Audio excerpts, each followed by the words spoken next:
Hello everyone, अध्ययन कक्ष में आप सभी का स्वागत है। आज की इस वीडियो में हम बात करने वाले हैं इमोशनल डेवलपमेंट की, यानी संवेगात्मक विकास की। तो जब भी हम इमोशन की बात करते हैं तो अक्सर हम उन्हें उन फीलिंग्स के साथ जोड़ते हैं जिन्हें कि हम महसूस करते हैं, फील करते हैं। तो हम कह सकते हैं कि जो फीलिंग्स हैं वो इमोशंस के लिए काफ़ी ज़्यादा इम्पॉर्टेंट है। मतलब कि जो फीलिंग्स है वो क्या है, नेसेसरी रिक्वायरमेंट्स हैं आपकी इमोशंस के लिए। यदि हम इमोशन शब्द के ओरिजिन की बात करें तो जो इमोशन शब्द है ये लैटिन भाषा के शब्द एमोवेयर से निकला है। जो एमोवेयर है इसका अर्थ होता है to stir up, to move और टू एक्साइट, यानी कि उत्तेजित करना, हलचल मचाना या फिर क्रांति उत्पन्न करना। यदि हम इसकी डेफिनेशन की बात करें तो जो इमोशन है वो ऐसे रिएक्शन है जो कि एक इंडिविजुअल किसी सिचुएशन या इवेंट के रिस्पॉन्स में एक्सपीरियंस करता है। जो वुडवर्थ हैं इन्होंने इमोशन को इस तरह से डिफाइन किया है that emotion is a moved or stir up state of an organism. मतलब कि जो इमोशन है यह किसी प्राणी की गतिमय और हलचलपूर्ण अवस्था है। हम इमोशन को कुछ ऐसे भी डिफाइन कर सकते हैं कि जो इमोशंस हैं वो ऐसे सब्जेक्टिव रिस्पॉन्स हैं जो कि फिजियोलॉजिकल चेंजेस यानी कि शारीरिक परिवर्तनों के साथ होते हैं और ये चेंज इन बिहेवियर से जुड़े होते हैं। इसी के साथ जो ह्यूमन इमोशन होते हैं उसमें फिजियोलॉजिकल अराउजल, एक्सप्रेसिव बिहेवियर और कॉन्शियस एक्सपीरियंसेस शामिल होते हैं। अब हम बात कर लेते हैं इमोशन के नेचर की और इसके कुछ कैरेक्टरिस्टिक्स की।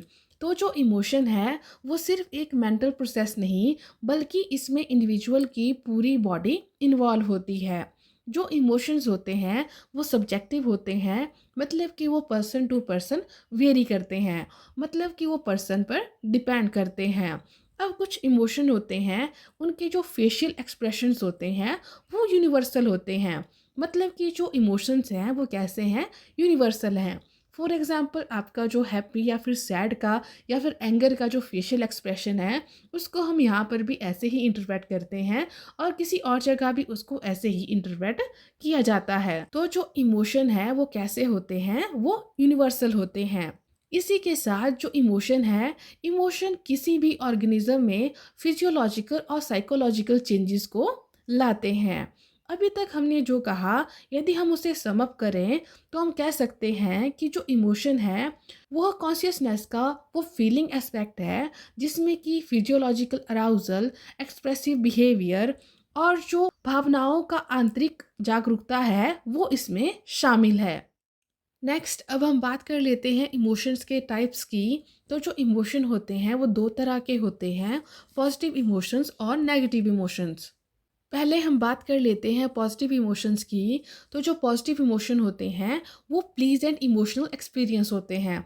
मतलब कि वो इमोशन जिनसे हमें प्लेजर मिलता है, खुशी मिलती है, वो आपके पॉजिटिव इमोशन होते हैं। जैसे कि आपका हैप्पीनेस हो गया, जॉय हो गया, ये क्या है, आपके पॉजिटिव इमोशन है। दूसरी तरफ जो नेगेटिव इमोशंस हैं वो अनप्लीजेंट इमोशनल एक्सपीरियंस होते हैं। मतलब कि वो इमोशन जो कि हमें मिजरेबल या फिर सैड फील करवाते हैं वो आपके नेगेटिव इमोशन होते हैं। जैसे कि आपका फियर हो गया, सैडनेस हो गया, एंगर हो गया, ये क्या है, आपके नेगेटिव इमोशंस हैं। इसी के साथ थोड़ी देर पहले हमने बात की थी कि जो इमोशंस होते हैं वो सब्जेक्टिव होते हैं, मतलब कि वो पर्सन टू पर्सन वेरी करते हैं, उन पर वो डिपेंड करते हैं। तो जो इमोशन है वो इस बात पर डिपेंड करता है कि जो इंडिविजुअल है उसने उसे कैसे अडेप्ट किया है। तो हम कह सकते हैं कि जो इमोशन है वो अडेप्टेशन पर निर्भर करते हैं, डिपेंड करते हैं। नेक्स्ट अब हम कुछ बेसिक इमोशंस की बात करेंगे।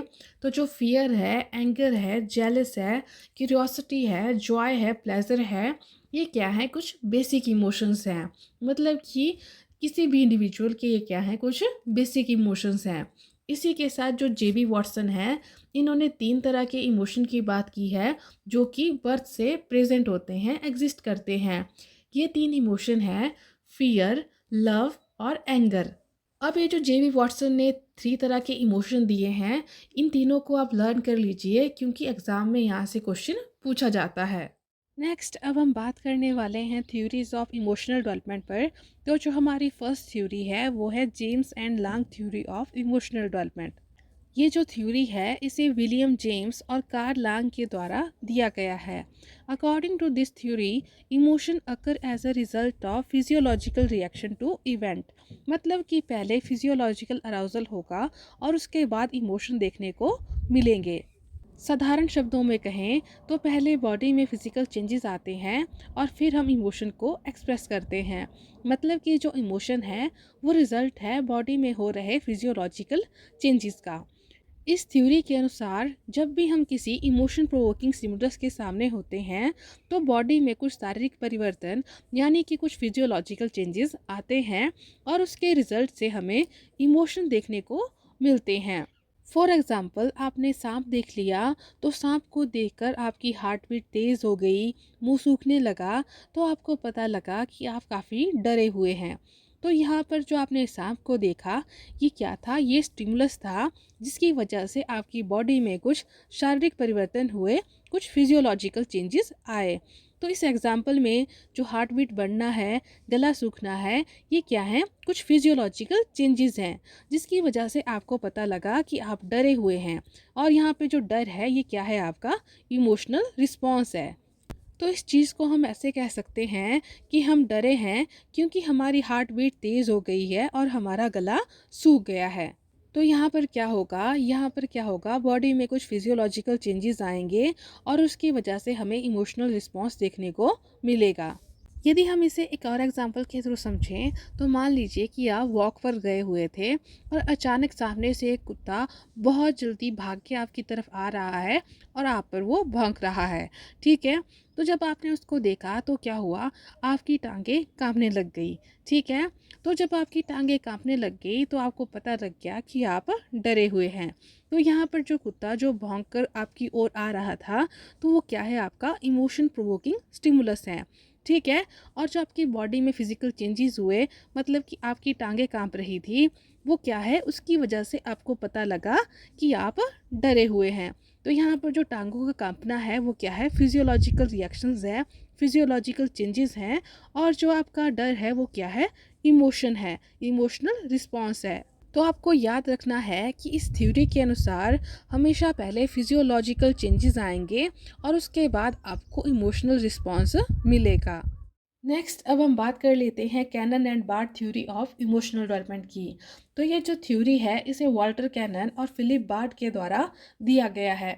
इस थ्योरी के अनुसार जो इमोशनल एक्सपीरियंसेस है और जो फिजियोलॉजिकल अराउजल है वो दोनों साइमल्टेनियसली होते हैं, मतलब कि एक साथ होते हैं।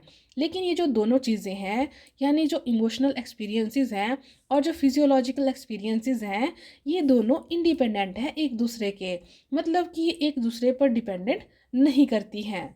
अब यदि हम इसे एग्जाम्पल के थ्रू समझें तो इस थ्योरी के अनुसार जब हम सांप को देखेंगे तो हमारे अंदर जो डर की फीलिंग है, यानी कि जो इमोशनल रिस्पॉन्स है, और जो हार्ट बीट का बढ़ना यानी कि जो फिजियोलॉजिकल अराउजल है, ये दोनों चीज़ें एक साथ होती हैं, मतलब कि साइमल्टेनियसली होती हैं।